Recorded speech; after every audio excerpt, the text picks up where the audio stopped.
So, good morning, everyone. So, this is Prasanta Guha from Indian Institute of Technology, Kharagpur. Today, I would like to give a talk on cube-shaped inorganic perovskite material, that's basically Bismuth Ferrite Nanostructures for hydrogen gas sensors. So, these are my students. Unfortunately, they couldn't come, so I am giving talk on their behalf. So, this is the outline of my talk. Talk about the background of the research, the motivation, sensing material synthesis, material characterization, sensor characterization, improvement of selectivity, and at the end I will conclude my lecture. So, hydrogen, we know this is colorless, very light, probably the lightest, non-toxic gas, okay, but it is highly combustible. It has lots of applications. Over the years. Oops, it's going. Why it is going again? Sorry about that. So over the years, we have been using hydrogen for upgrading fossil fuels, for coolants, for hydrogenation. Recently, there is lots of work have been going on for developing fuel cells based on hydrogen. So hydrogen at the moment is very, very important, particularly decarbonization of world's energy supply. But one of the problems with hydrogen is we have to use hydrogen exactly because it's highly inflammable. So there are many safety regulations and issues. One of the things we have to take care of with hydrogen is by deploying hydrogen sensors so that any leaks can be detected. Now, there is a recent market survey which shows that hydrogen has USD around 314 million in 2022, and it's the sensor sensor market can go up to 600 million by 2032. So that's huge market for hydrogen sensor, and there are various ways one can detect hydrogen. For example, there are optical sensors, pelisters, and electrochemicals. These are already available in the commercially. Pelisters, where people use catalytic beads, and at high temperature, it basically senses combustible gas like hydrogen. Electrochemical sensors also available in the market. In fact, it probably shares the main market share, but it has issues with shelf life.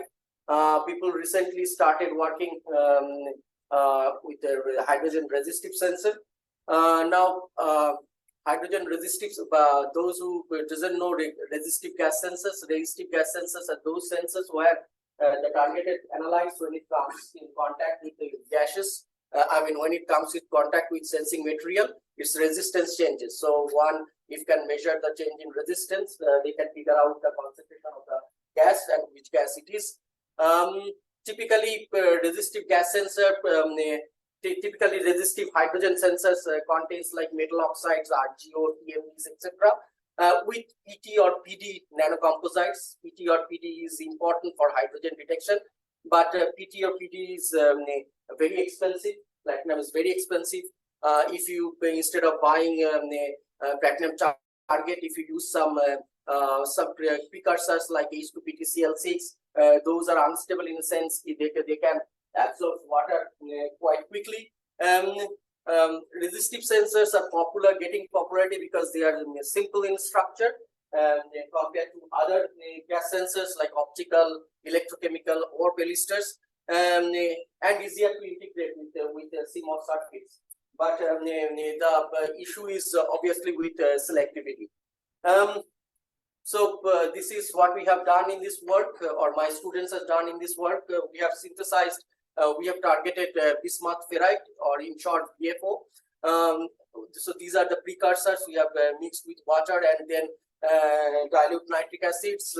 So we oxidize and reduce with citric acid, and then use ammonium hydroxide to increase pH, along with the stearin.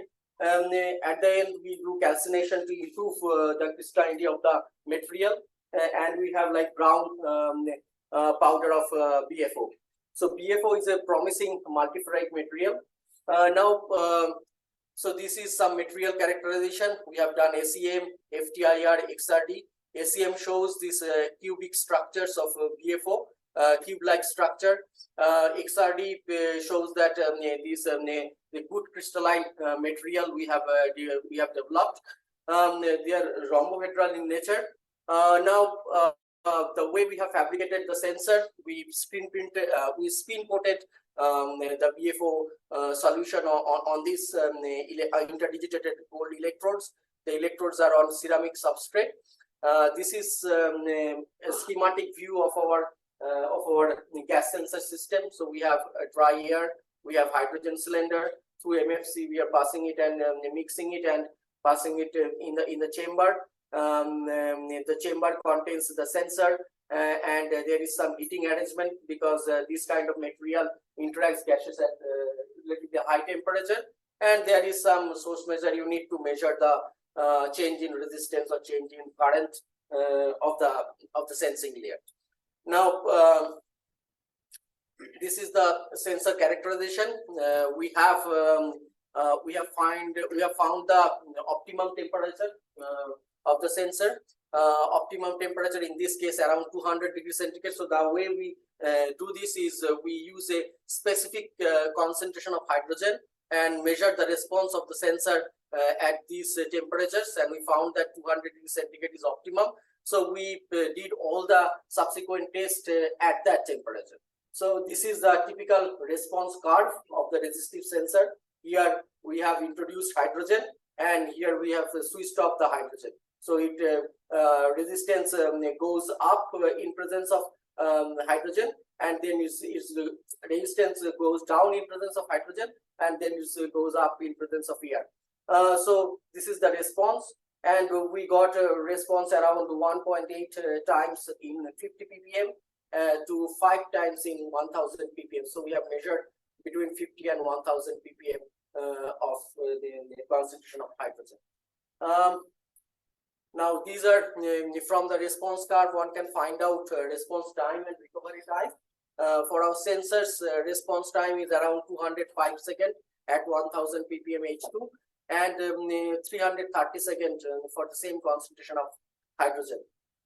We have done some selectivity test. You can see that in the presence of methanol, ammonia, and methane. So these are the gases which people use hydrogen to develop these gases through hydrogenation technique.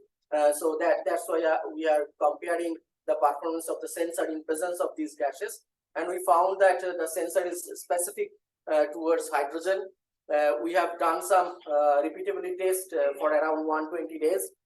These are red bars are in presence of 50 ppm of hydrogen, and these purple bars are in presence of 1000 ppm of hydrogen, and you can see that there is variation in the sensor performance, but it's more or less maintaining the results within certain limit.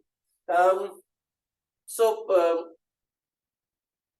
although this sensor is specific to hydrogen, but one can see that if we have like higher concentration of ammonia and lower concentration of hydrogen, then the response might it is difficult to then see the selectivity. So what we have done, we have used some machine learning techniques. So this is some initial work we have done. So we will carry on this machine learning work more.